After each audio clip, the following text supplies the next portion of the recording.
Voilà, bonjour matin GSP.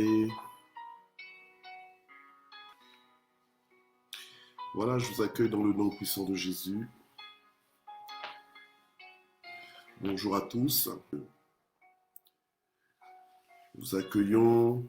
Que Dieu vous bénisse. Que Dieu vous bénisse ce matin. Nous sommes mercredi 24 février. C'est bien de vous recevoir ce matin encore une fois. Gloire à Dieu. Voilà, installez-vous. Voilà, gloire au Seigneur. Installez-vous et la parole de vie que nous allons écouter ce matin est intitulée Le mystère de l'humilité. Gloire, gloire, gloire à Dieu ce matin encore une fois. Nous le remercions pour sa fidélité, pour sa bonté. Nous le remercions, alléluia, pour le souffle de vie qu'il nous donne. Gloire à Dieu. Alors si on peut faire l'œuvre d'un évangéliste comme chaque jour, alléluia, on travaille avec le Seigneur, on s'associe à Dieu, on est béni pour bénir, alléluia, alors on partage à volonté, à profusion, on partage, hein, partout c'est possible de partager, on partage, gloire à Dieu, alléluia, et on identifie aussi nos amis, gloire au Seigneur. On les identifie parce qu'on veut qu'ils soient bénis, gloire au Seigneur, alléluia. Donc faisons du bien à quelqu'un, n'oublions pas notre histoire, notre témoignage. Si on est arrivé à cette plateforme, c'est parce que quelqu'un nous en a parlé, parce que quelqu'un nous a invités, parce que quelqu'un nous a identifiés, sans cesse d'ailleurs. Alléluia, amen. Et c'est comme ça que on s'est retrouvés ensemble, gloire à Dieu. Et je pense que c'est la main de Dieu qui est derrière cela. Donc nous allons prier et recommander ce moment entre les mains du Seigneur. Père, nous voulons te remercier encore une fois ce matin pour la grâce que tu nous accordes, Seigneur, de nous retrouver devant ta face. Et nous prions, Seigneur, pour que ta présence fasse encore la différence, Seigneur, ce matin sur cette plateforme au nom puissant de Jésus. Parle à nos cœurs, mets quelque chose de spécial dans nos vies, ouvre nos yeux pour que nous puissions voir les choses peut-être que nous ne voyions pas jusque-là, mais qu'aujourd'hui nous puissions les voir et que nous puissions les mettre en pratique, que nous puissions vraiment posséder tes mystères, les comprendre, Seigneur, les exploiter et en bénéficier et aussi en faire bénéficier les autres. Au nom puissant de Jésus, Amen. Amen, amen. Voilà, alors nous ouvrons nos Bibles dans 1 Pierre 5. Alléluia, donc 1 Pierre 5, 5. Donc voilà, 1 Pierre 5, 5. Voilà. Alors la Bible dit ceci: de même, jeunes gens, soyez soumis aux anciens, et dans vos rapports mutuels, revêtez-vous tous d'humilité, car Dieu résiste aux orgueilleux, mais il donne sa grâce aux humbles. Dans d'autres versions, on dit car Dieu résiste aux orgueilleux, mais il fait grâce aux humbles. Ici, dans ma version, la Bible Thompson, on dit que mais il donne sa grâce aux humbles. Ok? Alors on nous dit humiliez-vous donc sous la puissante main de Dieu, afin qu'il vous élève au temps voulu. Voilà. Humiliez-vous donc sous la puissante main de Dieu, afin qu'il vous élève au temps voulu. Ok. Voilà, je ne sais pas si quelqu'un a bien entendu, mais on nous dit de même, jeunes gens, soyez soumis aux anciens, et dans vos rapports mutuels, revêtez-vous tous d'humilité. Revêtez-vous tous d'humilité. Ce matin, quand tu t'es levé, tu t'es apprêté, tu t'es douché, tu as pris ton bain, enfin, tu t'es apprêté, et donc tu t'es revêtu de vêtements, d'accord? Et la Bible nous dit qu'on peut se revêtir de certaines choses, de certaines valeurs, de certains principes, voilà, qu'on peut juste appliquer dans nos vies. Et on nous en parle comme si on se revêtait d'un vêtement. Ici, on nous dit revêtez-vous d'humilité, revêtez-vous tous d'humilité. Donc, l'humilité, c'est une valeur du royaume. Maintenant, ça peut paraître quelque chose de banal, ça peut paraître quelque chose de peu de valeur pour ce monde, mais qu'on ne vous trompe pas, parce que même dans le milieu, par exemple, du travail, on apprécie l'humilité aussi. Donc l'humilité, c'est ce sentiment on va dire, ce sentiment de modération. De modération, c'est-à-dire que tu n'exagères pas trop dans le sentiment que tu as. Ça, c'est ma définition. Hein. Tu n'exagères pas trop dans le sentiment que tu as par rapport à ta personne. Ok. Donc, c'est-à-dire que tu ne te prends pas pour. Voilà, tu ne te prends pas non plus pour le top de top, genre supérieur au monde entier. Non. D'accord. Voilà. Mais tu as un regard équilibré sur ce que tu es. Disons que tu as l'assurance de ton identité. Tu sais qui tu es, mais ce n'est pas parce que tu sais qui tu es que tu attrapes un gros coup. D'accord? Que tu attrapes un gros coup, que tu deviens orgueilleux, que les autres, c'est rien du tout. Les autres, je les écrase, et puis moi, c'est moi qui suis... non, ce n'est pas ça. D'accord? L'humilité va faire que tu as un regard équilibré sur toi-même et un regard équilibré sur les autres aussi. L'humilité, ce n'est pas synonyme de complexe d'infériorité. C'est-à-dire que tu peux, en toute humilité, donc dans le sens que dans le regard que tu as, dans la considération que tu as de toi-même et de la considération que tu as des autres, tu peux voir que tiens, que telle personne a de l'avance sur toi. Mais ce n'est pas que vous êtes, c'est pas parce que je dis que la personne a l'avance sur toi que vous êtes en compétition. Vous savez, il y a des gens qui ont un caractère compétitif. Ils sont nés comme ça. Ils ont un caractère compétitif. Tout est compétition dans leur vie. Vous comprenez? Donc, il y a des gens comme ça. Si tu les rencontres, ne leur en veux pas parce que ça fait partie un peu de leur fonctionnement inné. Donc, c'est leur caractère. Ils sont nés avec ça. Ils n'ont pas forcé, ils se sont retrouvés comme ça. Bon, maintenant, ils peuvent gérer. D'accord? Ils peuvent gérer, mais c'est aussi à nous de gérer quand on est en face d'une personne qui est comme ça, une personne compétitive, d'accord? Toi, tu n'as rien demandé, mais la personne est en compétition contre toi. Il y a des gens comme ça. Donc, quand ils sont en ta présence, ils sont mal à l'aise par rapport à toi. C'est toujours, ouais, je dois montrer que je suis plus fort, que je suis mieux. Des fois, ça peut être fatigant. Hein? Mais la Bible nous dit que nous devons nous revêtir d'humilité. Amen, d'humilité. Pourquoi? Parce que Dieu, il résiste aux orgueilleux. Donc, si tu prends note, tu dois, la première mention, la première chose que tu dois mentionner, c'est que Dieu résiste aux orgueilleux. Donc, tu ne veux pas te retrouver, mais non, tu ne veux pas te retrouver parmi les orgueilleux, parce que sinon tu ne viendrais pas prier, parce que sinon tu ne dirais pas jamais sans prière, parce que, écoute, on a besoin de Dieu. Ceux qui connaissent Dieu savent que sans Dieu, c'est impossible. Sans Dieu, on ne peut rien faire. Donc, c'est quelque chose qui est clair. C'est quelque chose que on a essayé déjà. On a vu que ça ne marche pas sans Dieu. Donc, tout marche avec Dieu. Mais ça marche avec Dieu quand Dieu est avec toi. La Bible nous dit, si Dieu est avec toi, mais qui sera contre toi? Donc, ils peuvent se lever contre toi. Ils peuvent paraître être contre toi. Mais tant que toi, tu sais que Dieu est pour toi, tu ne crains rien. Tu dors tranquille. Tu ne stresses pas. Donc, c'est une vie no stress. D'accord?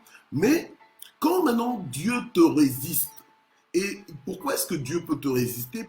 À cause de l'orgueil que tu manifestes, à cause de l'orgueil qui est dans ton cœur. Il y a des gens qui sont orgueilleux, mais ça ne s'est pas encore manifesté, mais dans leur cœur. Puisque Dieu sonde de loin les cœurs et les reins, Dieu repère les orgueilleux. Quand Dieu fait le tour là, de la terre, puisqu'il le fait en un clin d'œil, Dieu est partout en même temps, d'accord? Il est omniprésent, il est omnipotent, il est omniscient. Il est omniprésent, donc il est partout, il est là partout, même dans ton cœur, partout dans les lieux géographiques, mais même dans ton cœur, il est là, d'accord? Donc il voit tout. Okay? La Bible nous dit qu'il est omniscient, donc rien ne peut être caché aux yeux de Dieu. Donc Dieu repère les orgueilleux de loin, tu comprends? Voilà, ok. Quand la Bible nous dit qu'il connaît même les cheveux qui sont dans nos têtes, aucun des cheveux de nos têtes ne tombe à son insu. Donc c'est-à-dire que l'orgueilleux ne peut pas être caché devant Dieu. Et Dieu a pour principe de résister à l'orgueil. D'accord? Ok. Alors, c'est pour ça que la Bible, puisque la Bible veut nous rendre gagnants, la Bible veut que nous puissions avancer, que nous puissions évoluer, prospérer à tous égards, que nous soyons du côté gagnant, que nous puissions bénéficier, d'accord, jouir des avantages des fils de Dieu, eh bien, que la Bible nous recommande de marcher dans l'humilité. D'accord, dans l'humilité, la simplicité. J'ai dit, l'humilité, ça n'a rien à voir avec le complexe d'infériorité. Non, non, tu te sens inférieur, inférieur. Si tu te sens inférieur, c'est ton problème parce que tu es dans un complexe. Parce que tu n'es pas supposé te sentir inférieur, d'accord? Tu n'es pas supposé te sentir inférieur, à moins qu'on soit clairement dans une hiérarchie, ou même dans la hiérarchie, quand tu es inférieur, ça ne veut pas dire que tu es moins bon, mais ça veut dire que tu es soumis à, d'accord? C'est-à-dire que tu dépends de, ok? Voilà, ok. Donc, il faut que les choses soient claires, il faut que les mots soient bien remis à leur place. Alors, il ne faut pas confondre la timidité avec l'humilité. Donc, l'humilité, ça n'a rien à voir avec la timidité. La timidité, c'est simplement le fait que bon, tu as peur de t'exprimer, tu as peur de te manifester. Voilà, là, ça, c'est la timidité. Mais ça n'a rien à voir avec l'humilité. L'humilité, comme je dis, c'est le fait de savoir qui on est, mais d'être mesuré avec ça. Quand tu sais qui tu es, en fait, tu n'as rien à prouver. Tu n'as rien à prouver. Quand tu sais qui tu es, tout ce que tu as à faire, c'est d'être ce que tu es. C'est juste d'exister, en fait. C'est le fait d'exister, parce que tu existes selon ton identité. Amen. Alors quand des fois je dis merci d'exister, oui, merci d'exister, merci d'être ce que tu es. Alléluia, dans des temps comme ceci. Mais sois pleinement ce que tu es. Alléluia. Sans honte, sans tabou. Amen. Gloire au Seigneur. C'est comme si, en fait, moi, avec le teint que j'ai, avec avec la peau que j'ai, on va dire la race que j'ai, que je me gêne d'être la race que je suis. Maintenant, mais je vais faire quoi alors? D'accord? Comment est-ce que je peux vivre quand j'essaie de vivre en une autre personne que je ne suis pas? Non, je dois m'accepter avec le teint que j'ai, alléluia, que ce soit un teint foncé ou bien un teint plus clair, etc., ou un teint, je sais pas moi, noir ou blanc ou jaune, hein, tous les teints que tu peux citer, mais au moins tu t'assumes sans complexe. Et tu t'assumes sans compétition, d'accord? Tu t'assumes et que ce soit sain. Au point que quand quelqu'un est à côté de toi, même si la personne est différente, si la personne est meilleure ou la personne est moins bonne, mais qu'il n'y ait pas de malaise, que ça ne crée pas de malaise, en tout cas pas à cause de toi. Voilà, ok? Donc ça, c'est quelqu'un qui marche dans l'humilité, qui va faire en fait que les autres se sentent aussi honorés, se sentent respectés, se sentent valorisés. Alléluia. Gloire à Dieu. Alors, l'humilité n'est pas non plus synonyme de manque d'assurance. Amen. Que ce soit clair. L'humilité n'est pas non plus synonyme de manque d'assurance. Il y a des gens, parce qu'ils manquent d'assurance, ils ne sont pas très sûrs, ils ne sont jamais sûrs même de leur opinion, ils ne sont pas sûrs de la cohérence de ce qu'ils sont en train de dire. Donc, en fait, ils n'osent pas trop, en fait, ils n'osent jamais, même quand ils ont ils pensent à faire quelque chose, ils ne sont pas sûrs, ils ont besoin d'être affirmés, d'être approuvés, d'être soutenus, etc., etc. Donc là, bon, voilà, ça n'a rien à voir avec le manque d'assurance. Amen. Voilà. Et j'ai envie de dire que l'assurance non plus n'a rien à voir, le fait d'avoir de l'assurance, ça n'a rien à voir non plus avec de l'orgueil. Donc quelqu'un qui a de l'assurance n'est pas forcément quelqu'un qui est orgueilleux. Donc il ne faut pas mélanger tout. Parce qu'après, quand quelqu'un parle, quand quelqu'un se tient debout, ou quand quelqu'un vit sa vie, eh ben, tu commences à le qualifier d'orgueilleux et tout ça. Mais attends, et pourtant la personne est complètement simple. Il y a même des gens qui paraissent orgueilleux, mais aborde-les et tu vas te rendre compte que c'est la personne la plus humble de la terre. Alléluia. Amen. Oui. Donc, il ne faut pas confondre l'arrogance avec l'assurance. Amen. Voilà, gloire à Dieu. Quand on est dans l'arrogance, on est dans l'orgueil. L'arrogance, c'est le fait de mépriser les autres.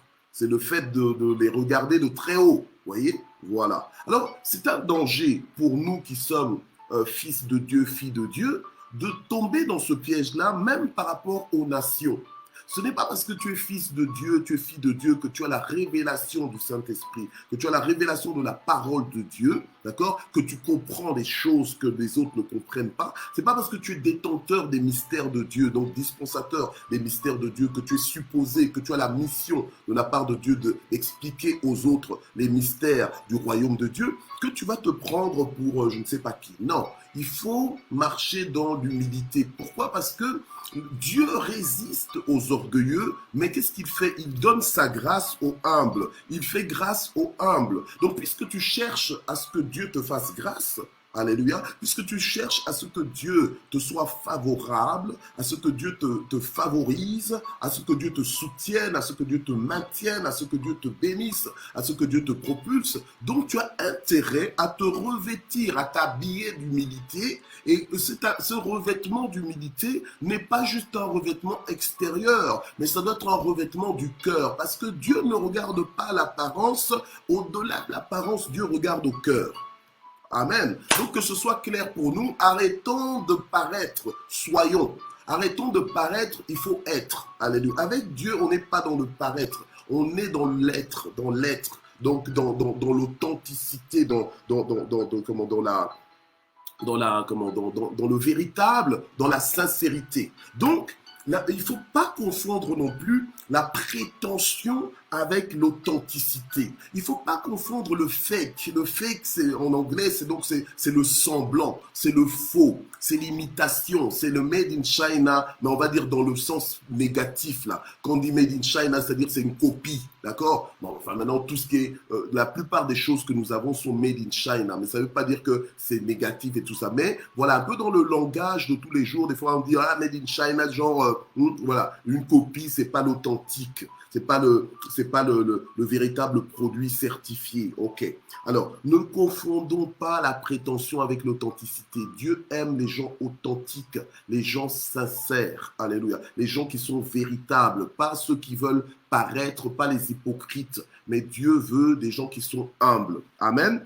Voilà. Gloire à Dieu. Alors, le humble, il dépend en toute simplicité de Dieu. Alléluia. Amen. Et il sait que sans Dieu, il ne peut rien faire. Sans Dieu, il n'est rien. Ça, c'est un humble. Quelqu'un qui est humble sait que tout ce qu'il a reçu, il a reçu de la main de Dieu. Donc, il n'a pas à se glorifier. Il sait d'où ça vient. Tu comprends? Il sait d'où ça vient. Il sait que ce n'est pas par ses propres forces. Même quand il fait des exploits, il sait que c'est avec Dieu qu'il fait des exploits, que c'est grâce à Dieu qu'il fait des exploits. Et donc, c'est quelqu'un qui remet toujours la gloire à Dieu, la louange à Dieu, le mérite à Dieu. Donc, si tu es dans cette attitude, dans cette hauteur, dans cette dimension, dans ce fonctionnement, mais c'est normal que tu sois humble. C'est normal que tu ne t'attires aucune gloire, entre guillemets, alléluia, et que tu ne te bats pas avec Dieu, amen, pour prendre la gloire sur toi, pour tirer la couverture sur toi. Non, tu es humble, alléluia. Et Dieu travaille avec les humbles. Dieu marche avec les humbles. Dieu bénit les humbles. Dieu aujourd'hui, il est backup des humbles, alléluia. Il précède les humbles et puis aussi ferme leur marche.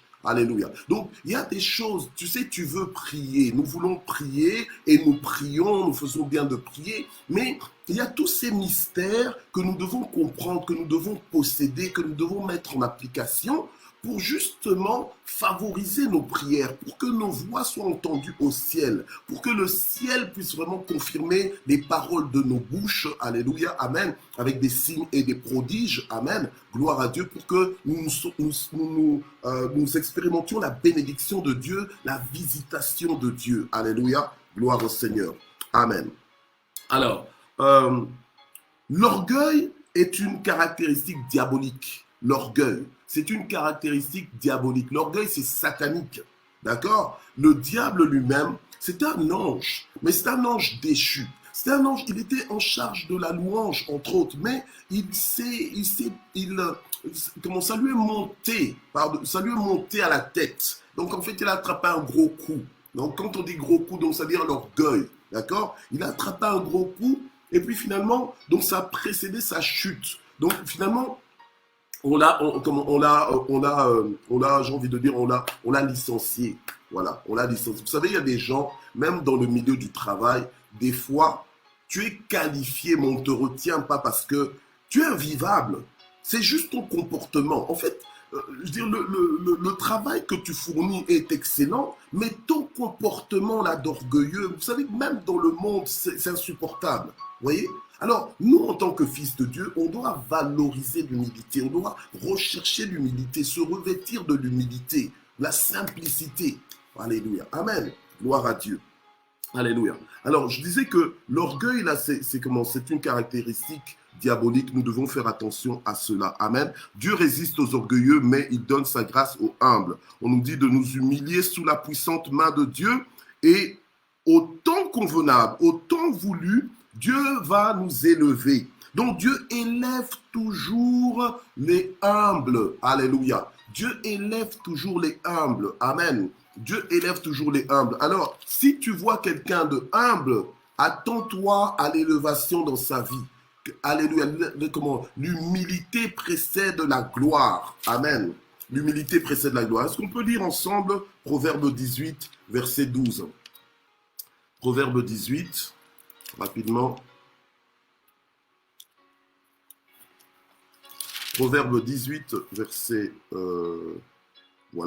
12. La Bible nous dit ceci. La Bible nous dit, avant le désastre, le cœur de l'homme s'élève. Quand tu vois un cœur s'élever, là, donc dans le sens que s'élever, mais dans le mauvais sens, donc un cœur s'enorgueillir, eh bien, c'est un signe de désastre. D'accord? Donc, vous voyez, des fois, il faut connaître son identité pour ne pas faire comme tout le monde. Quand tu ne sais plus qui tu es, tu vas te retrouver dans le mouvement de tout le monde. Il ne faut pas juste suivre pour suivre, d'accord? Il faut suivre Jésus, et suivre Jésus, c'est-à-dire que c'est marcher selon Jésus, d'accord? Ok, selon ses principes, selon les mystères du royaume. Avant le désastre, le cœur de l'homme s'élève, mais l'humilité précède la gloire. L'humilité précède la gloire. Moi, j'ai été élevé par mon père spirituel, le pasteur Paulin Pelleté, papa Paulin Pelleté. Eh bien, c'est un des versets qu'il aime bien, citer. L'humilité précède la gloire. Alléluia, amen. Et nous devons, ça doit être enregistré en nous pour que, quelles que soient les choses glorieuses que nous vivons, quand bien même Dieu, alléluia, nous mettrait dans certaines dimensions de gloire, puisque avec Dieu nous allons de gloire en gloire, mais cette gloire-là ne doit pas devenir pour nous une occasion de chute. Dieu peut faire des choses extraordinaires, des choses exceptionnelles, des choses inédites, donc on n'a jamais entendu, des choses qu'on n'a jamais vu faire. Mais il peut le faire dans ta vie, dans ma vie, mais il ne faut pas que parce que Dieu l'a fait, que ça devienne pour toi une occasion de chute, parce que ton cœur maintenant s'élève.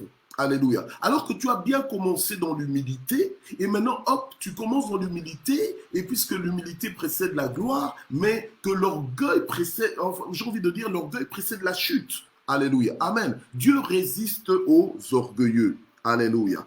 Gloire au Seigneur. Alors, on va vite dans Proverbe 15. Proverbe 15, verset 33. Voilà, la Bible nous dit encore là, la crainte de l'Éternel enseigne la sagesse et l'humilité précède la gloire. L'humilité précède la gloire. Il est bon d'être humble. L'humilité n'est pas synonyme de faiblesse. Ce n'est pas parce que tu es humble que tu es faible. Alléluia. Amen. Ce n'est pas parce que tu es humble que tu es faible. Tu ne dois pas te réveiller simplement pour... Donc, en fait, tu te lèves avec une mentalité d'aujourd'hui, je vais leur prouver. Tu vas leur prouver quoi?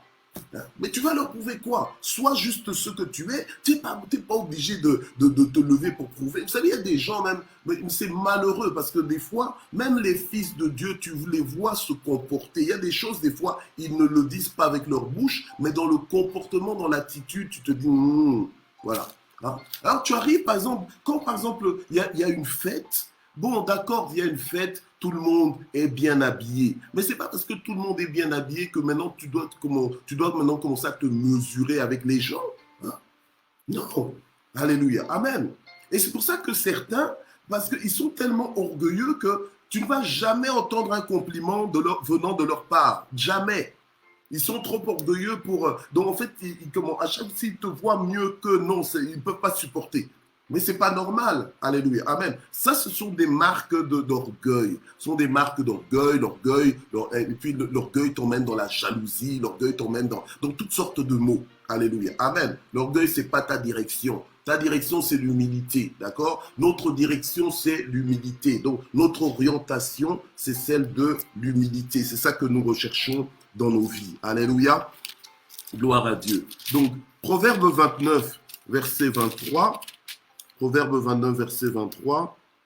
La Bible nous dit, l'orgueil d'un homme le conduit à l'humiliation. Donc, il ne faut pas confondre non plus l'humilité et l'humiliation. Donc, l'humilité, c'est le fait d'être simple, d'accord? Le fait d'être simple, le fait d'être modéré, d'accord? Voilà. J'ai envie de dire, regardez par exemple la famille royale en Belgique. Mais c'est la famille royale, mais regardez la simplicité qu'ils affichent. Donc, c'est royal d'être simple. Oui, il faut rechercher l'excellence. C'est super d'être dans l'excellence. Et l'excellence, c'est top, c'est magnifique. Mais tu peux être dans l'excellence tout en étant dans l'humilité. C'est pas parce que tu es dans l'excellence ou bien parce que tu es dans le bling-bling que ça doit te prendre la tête. Non. Alléluia. Amen. Il faut être dans l'humilité. Regardons la famille royale de Belgique, mais elle est simple. Simplement, ils n'ont rien à prouver. C'est eux, la famille royale, ils n'ont rien à prouver. Donc, quand tu sais ce que tu n'as pas besoin de prouver à qui que ce soit que tu es ce que tu... Non, comme tu es juste ce que tu es, tu vis comme une personne qui connaît son identité. Tu vis la vie de ton identité, en fait. Et quand tu vis cette vie, la vie de ton identité, ben, tu vas produire les fruits de ton identité. Un point, un trait. Alléluia. Amen. Un pommier, ou bien plutôt un manguier. Quand je parle du pommier, parce que je pense à ma femme, entre une pomme et une mangue, ma femme, elle va choisir la pomme. Hein. Mais voilà. Mais moi, c'est la mangue. Je rigole toujours parce que je me dis, ah, mais elle choisit la pomme, alors que c'est plutôt la mangue. Mais bon, bref, voilà. Après, ça dépend comment, voilà, elle, c'est comme ça, c'est son système. Moi, c'est mon système. Amen. Moi, c'est la mangue. D'autres gens, ce sera la pomme aussi. Bon, tant mieux, vous êtes dans le groupe des pommes, moi, je suis dans le groupe des mangues. Des mangues. Mais voilà. Alors, mais maintenant, un manguier, il produit des mangues, mais il n'a pas besoin de prouver que, voilà, je vais vous prouver que je produis des mangues. Non, il produit simplement des mangues. Tu trouves les mangues sur le manguier, un point, un trait. Alléluia. Amen. Si maintenant le manguier veut essayer de me prouver qu'il va produire des pommiers, mais ce serait impossible pour lui. Alléluia. Il va échouer. Alléluia. Amen. Gloire au Seigneur. Alors, donc, qu'avons-nous que nous n'ayons reçu? Alléluia. La Bible nous dit donc dans Jacques 1, verset 17, que tout don parfait nous vient de Dieu, en fait. Donc, en fait, nous ne devons pas commencer à nous glorifier en pensant que nous sommes quelqu'un, que nous sommes je ne sais pas quoi. Non, attends, c'est pas parce que tu as produit que... Non, bien-aimé, arrêtons un peu. Parce que la Bible nous dit clairement, la Bible nous prévient que si nous tombons dans l'orgueil, en fait, tomber dans l'orgueil te fera tomber encore plus bas. D'accord? C'est pour ça qu'on parle même de l'expression de tomber dans l'orgueil. Quand tu tombes dans l'orgueil, en fait, tu es en train de tomber. Alléluia. Amen. Toi, tu peux te sentir bien parce que tu es dans l'orgueil. Des fois, les orgueilleux ne sont même pas conscients qu'ils sont orgueilleux, en fait. Donc, c'est vraiment, c'est pas une position, c'est vraiment une position que nous devons fuir. C'est pour ça que même hier, quand je parlais du mystère du jeûne, le mystère du jeûne aussi, dans ce principe, il y a ce principe d'humilité. Donc, c'est-à-dire que tu t'humilies devant Dieu, tu soumets ta chair, amen, tu veilles à ce que en toi, on ne trouve pas de l'orgueil. Parce que tu sais que Dieu n'aime pas l'orgueil. Et que quand il voit de l'orgueil en toi, même si tu caches ton orgueil aux hommes, mais Dieu sait quand il y a l'orgueil au fond de toi. Amen. Gloire au Seigneur. Alléluia. Gloire au Seigneur. Donc, arrêtons de nous définir en nous mesurant aux autres. Alléluia. Amen. Mais nous devons apprendre à reconnaître la valeur de chacun et apprendre à honorer tout le monde. Et ça, vous voyez que finalement, on se rend compte que les mystères de Dieu ne fonctionnent pas juste tout seuls, mais ils sont interdépendants. Amen. Et quand tu as compris plusieurs mystères de Dieu et que tu les respectes, que tu les mets en pratique dans ta vie, mais tu vas être gagnant. Alléluia. Amen. Tu vas être gagnant.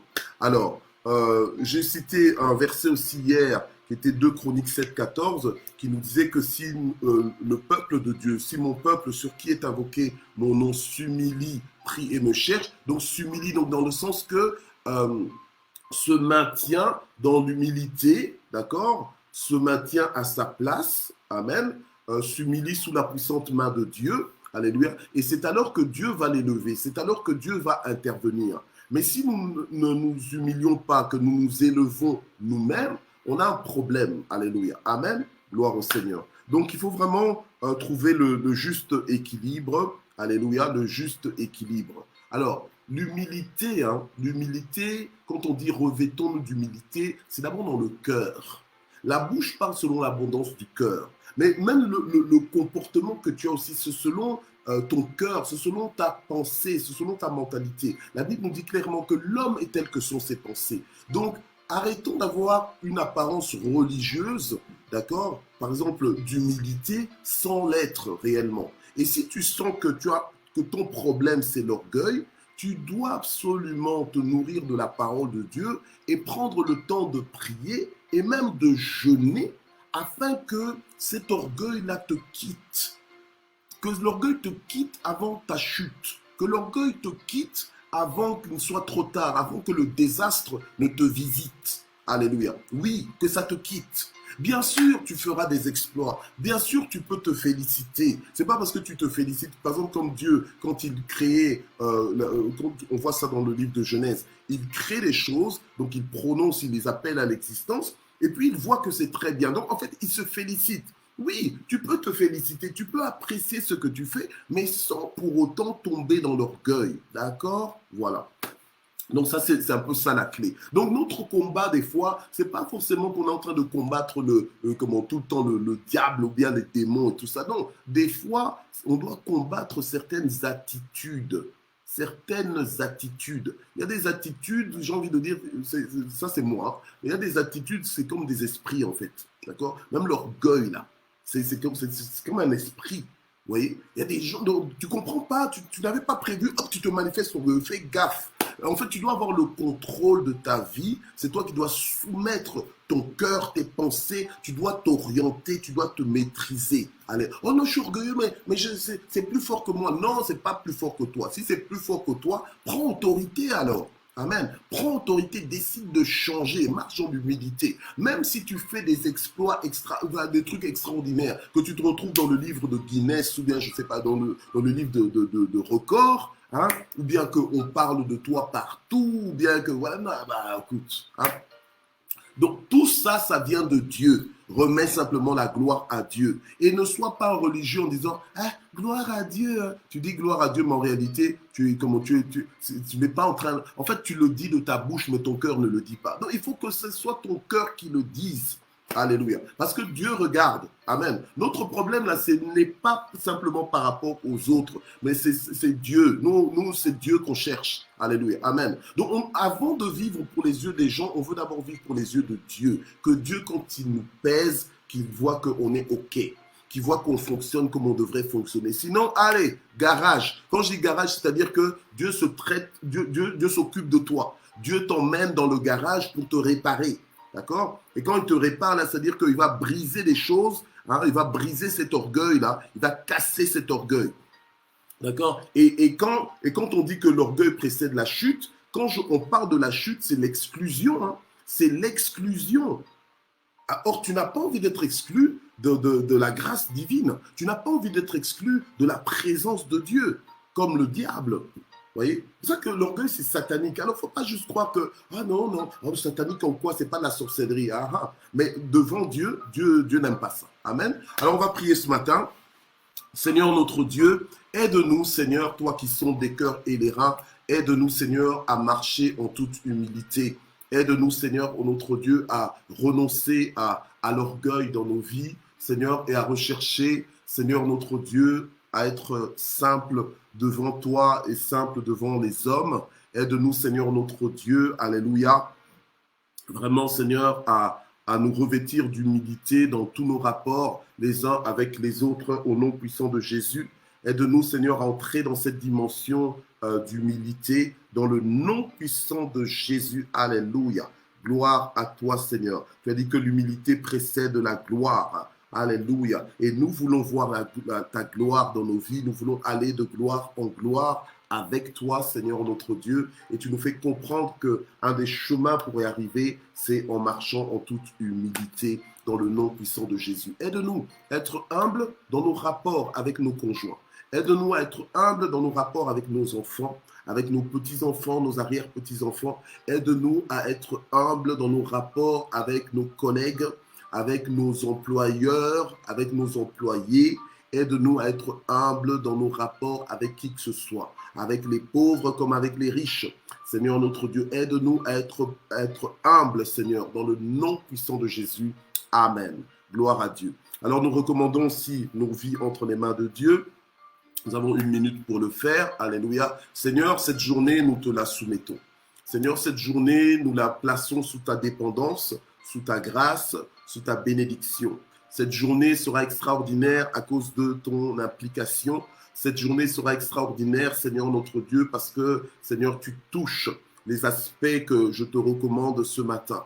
Parce que, Seigneur, tu visites, Seigneur, ma vie, tu visites mon foyer, tu visites ma maison, tu visites ma famille, ma tribu, Seigneur, mon clan, Seigneur notre Dieu, tu visites mon pays dans le nom puissant de Jésus. Seigneur, tout don parfait, tout don excellent nous vient de toi. Seigneur, étends ta main, rassasie-nous à souhait dans le nom de Jésus. Ouvre les portes bloquées, les portes fermées jusque-là. Alléluia. Étends ta main, Seigneur notre Dieu. Alléluia. Ouvre davantage les frontières, qu'on aille plus loin que lorsque nous sommes arrivés dans le nom puissant de Jésus et que ce soit une journée d'exploit avec toi, que ce soit une journée où nous allons relever victorieusement tous nos défis au nom puissant de Jésus. Je déclare que ce sera une journée de victoire, une journée de guérison, une journée de miracle, une journée de percée, une journée à ciel ouvert, au nom puissant de Jésus. Amen. Et nous terminons en remerciant le Seigneur pour sa bonté, sa fidélité et pour sa grâce au nom de Jésus.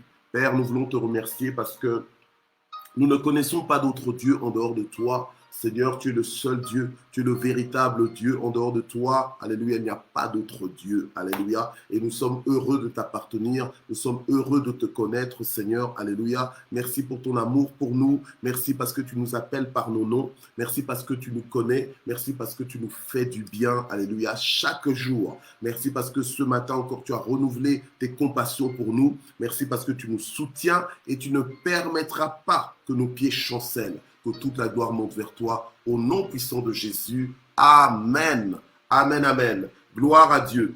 Donc voilà, nous avons terminé. On se retrouve demain. Demain, c'est jeudi, notre 4e session de la semaine de 5 jours de matin JSP. On persévère ensemble. Alléluia. Si tu t'es fatigué, que tu te disais, ah, demain, je suivrai en rediffusion, lève-toi, discipline-toi. Alléluia. Amen. Gloire au Seigneur. Vous savez, il y a des sacrifices qu'on fait avec Dieu, mais Dieu nous le rendra. Amen. Et pas simplement au ciel, mais il va commencer déjà ici sur la terre. Amen.